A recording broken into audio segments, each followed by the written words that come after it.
ব্যাপারটা ওয়াও না?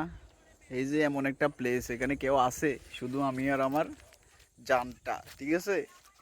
আমাদের আরেকটা পাগলি আছে এখান দিয়ে, সে মোবাইল নিয়ে ব্যস্ত, কিন্তু ভিউ সম্পর্কে তার কোনো আইডিয়া নাই। তুমি কিছু বলো এখানে, বলো হ্যালো গাইস বলো। এই যে কেউ আছে এখানে, দেখেন কেউ আছে। কার ঘরে? কই? ওই তো এই জায়গায়। হ্যাঁ না, এটা হচ্ছে যে ওই ইয়ের, মানে কি একটা পড়া দিছে, অস্থির অস্থির, মানে এই জায়গায় আপনি অনেক টাকা দিয়ে আসতে পারবেন না, ঠিক আছে? আর যদি এই জায়গাটা আপনার থেকে ভালো লাগে বা বাইক নিয়ে ঘুরতে আসতে চান, মানে এই যে সূর্যটা দেখতেছেন, জানাবেন, লোকেশনটা জানিয়ে দিন।